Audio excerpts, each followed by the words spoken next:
एक दवाई की छोटी सी बॉटल जिसमें हम विश्वास रखते हैं, ट्रस्ट, कि जब हमारा बच्चा बीमार होगा तो ये दवा उसे आराम देगी। लेकिन क्या हो अगर यही दवा बच्चों की मौत की वजह बन जाए?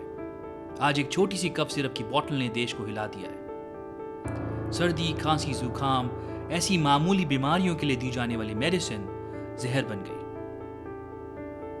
ये कहानी सिर्फ एक कंपनी की लापरवाही की नहीं है। ये कहानी है सिस्टम के फेल होने की।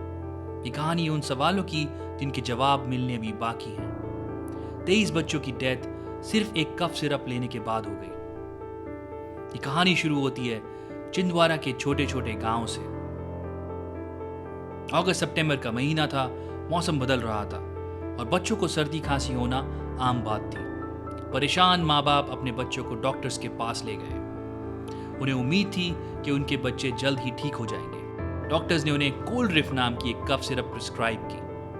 पेरेंट्स ने सोचा 2-4 दिन में बच्चा ठीक हो जाएगा। दवा लेने के कुछ ही दिनों में बच्चों की तबीयत और बिगड़ने लगी। काफ़ी सारी प्रॉब्लम्स आई और देखते ही देखते उनकी किडनीज फेल हो गई। एक के बाद एक बच्चों ने दम तोड़ना शुरू कर दिया। सोच के देखिए उन माँ बाप पर क्या बीत रही होगी जिन्होंने अपने बच्चों को ठीक करने के लिए जो दवा दी, वही दवा उनकी मौत का कारण बन गई। देखिए, अगर हमारा बच्चा अच्छा हो जाएगा तो हम उसके लिए सब कुछ बेच देंगे, सब कुछ दाव पे लगा देंगे और लगा भी दिए। ऑटो बेच दिए, हमारी सास के जेवर थे वो बेच दिए, मेरे गाने के बेच दिए, सब बेच दिए हम लोगों ने। मगर शुरू में किसी को समझ नहीं आया कि आखिर हो क्या रहा है। अलग अलग जगहों पर अलग अलग बच्चों के साथ अचानक से ऐसा क्या हो रहा है। लोकल डॉक्टर्स भी परेशान थे, लेकिन जब एक के बाद एक कई बच्चों में सेम सिम्टम्स दिखे तो खतरे की घंटी बजी और फिर शुरू हुई असली जांच।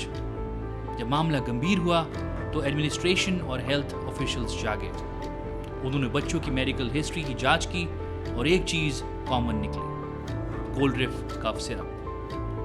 सैंपल्स को टेस्ट के लिए भेजा गया और जो रिपोर्ट आई उसने सबके होश उड़ा दिए।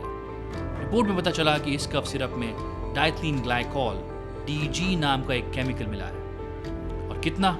48.6%। सवाल यह है कि बच्चों की दवा में ये जहरीला केमिकल कर क्या रहा था? इसकी वजह है करप्शन और लालच। कफ सिरप को मीठा और आसानी से घुलने वाला, मतलब सॉल्यूबल बनाने के लिए प्रोपिलीन ग्लाइकॉल का इस्तेमाल होता है, जो सेफ है। लेकिन कुछ बेईमान मैन्युफैक्चरर पैसे बचाने के लिए इसकी जगह सस्ते और जहरीले डाइथिलीन ग्लाइकॉल का इस्तेमाल कर लेते हैं। लेकिन एक जिंदगी बचाता है और दूसरा मौत देता है। Let's understand diethylene glycol DEG क्या है। ये एक इंडस्ट्रियल सॉल्वेंट है। इसका इस्तेमाल ब्रेक फ्लूइड, एंटी फ्रीज और पेंट्स में होता है। ये इंसानी शरीर के लिए बेहद डेंजरस है और इतनी ज़्यादा क्वांटिटी में ये सीधा आपके किडनीज और नर्वस सिस्टम पर अटैक करता है। इस कफ सिरप की फैक्ट्री लोकेटेड है तमिलनाडु के कांचीपुरम में। कंपनी का नाम श्रेयसन फार्मास्यूटिकल्स। इस कंपनी के ओनर G रंगनाथन अब अरेस्ट हो चुके हैं और जांच में पता चला कि श्रेयसन फार्मास्यूटिकल्स में मैन्युफैक्चरिंग के नाम पर मजाक हो रहा था। No quality control, contamination and lapses in inspection. Reports के मुताबिक वहां कोई प्रॉपर क्वालिटी टेस्टिंग नहीं होती थी। जो रॉ मटेरियल इस्तेमाल हो रहा था उसमें ही DEG की मिलावट थी। प्रोपिलीन ग्लाइकॉल, जैसे मैंने पहले बताया, एक आम इंग्रेडिएंट है कफ सिरप्स में। उसकी जगह सस्ते और जहरीले डाइथिलीन ग्लाइकॉल का इस्तेमाल किया गया। तमिलनाडु के ड्रग कंट्रोल डिपार्टमेंट ने भी कंपनी को लाइसेंस दे रखा था, जबकि वहां इतनी बड़ी खामियां थी। ये सिर्फ एक एक्सीडेंट नहीं है, ये क्रिमिनल नेग्लिजेंस है। पैसा बचाने के लिए बच्चों की जिंदगी को दांव पर लगा दिया गया और इसमें सिर्फ कंपनी ही नहीं, पूरा सिस्टम जिम्मेदार है। जैसे ही मामला बढ़ा, शुरू हो गया ब्लेम गेम। मध्य प्रदेश सरकार ने तमिलनाडु सरकार पर ब्लेम लगाया कि उन्होंने ऐसी कंपनी को लाइसेंस ही क्यों दिया। तमिलनाडु में निर्मित दवाई के द्वारा जिस प्रकार से हमारे मध्य प्रदेश के अंदर हमारे बच्चों के खास करके कफ सिरप के मामले में ट्रीटमेंट के दरमियान उनकी किडनी खराब होने की घटना आई है, जिसमें लगभग हमारे बच्चों की डेथ भी हुई और जो बीमार और घायल हमको देखने भी आए। ये बात सही है कि जहाँ दवाई बनी है, हमारी पुलिस ने आज वहाँ जाके दबोचा भी, लेकिन तमिलनाडु सरकार के द्वारा जिस प्रकार से पूरी सहयोग करना चाहिए उसमें वो सहयोग नहीं कर रहे हैं। और दूसरी तरफ तमिलनाडु के हेल्थ मिनिस्टर का कहना है कि उन्होंने कफ सिरप में टीजी होने की जानकारी दी और सेंटर और एमपी गवर्नमेंट को अलर्ट किया था। इस ब्लेम गेम के बीच में कुछ इंपॉर्टेंट सवाल खड़े होते हैं। Question number 1 to the manufacturer, आपने बच्चों की दवा में जहर मिलाने की हिम्मत कैसे की? क्या आपके लिए पैसा बच्चों की जान से ज़्यादा इंपॉर्टेंट है? Question number 2 to the Tamil Nadu drug controller, आपकी नाक के नीचे ये जहर की फैक्ट्री कैसे चल रही थी? क्या आपने कभी इस कंपनी की ठीक से जांच की? Question number 3 to the Madhya Pradesh drug controller, जब मेडिसिन आपके स्टेट में आ रही थी तो आपने उसकी रैंडम टेस्टिंग क्यों नहीं की? क्या आपकी कोई जिम्मेदारी नहीं बनती? And question number 4 to the governments, एक दूसरे पर जिम्मेदारी डालने से बच्चों की जान वापस नहीं आएगी। सवाल यह है कि जब एक स्टेट में बनी मेडिसिन दूसरे स्टेट में जहर बन जाती है तो इसको रोकने के लिए एक full proof nation wide system कब बनेगा? स्टेट्स के बीच बेहतर कोऑर्डिनेशन और टेस्टिंग का एक मजबूत मैकेनिज्म कब तैयार होगा ताकि ऐसी ट्रेजेडी फिर कभी ना हो? ये सवाल सिर्फ मेरा नहीं है, ये देश के हर उस इंसान का सवाल है जो अपने बच्चे को डॉक्टर के पास ले जाता है। आपको शायद लगे कि ये एक वन ऑफ इंसिडेंट है, लेकिन सच्चाई ये है कि ये छिंदवाड़ा की कहानी सिर्फ मध्य प्रदेश तक सीमित नहीं है। ये उस खतरनाक पैटर्न का हिस्सा है जो गाम्बिया और उज़्बेकिस्तान में भी मासूमों की जान ले चुका है। हर बार हम जागते हैं, शोर मचाते हैं और फिर सो जाते हैं। हम फार्मेसी ऑफ द वर्ल्ड कहलाते हैं, लेकिन क्या हम अपने ही देश के बच्चों को सेफ मेडिसिन नहीं दे सकते? एक्सपर्ट्स का मानना है कि हमारे देश में ड्रग रेगुलेशन सिस्टम में बहुत बड़ी खामियां हैं। इंस्पेक्टर्स की कमी है, करप्शन है और सजा का कोई डर ही नहीं।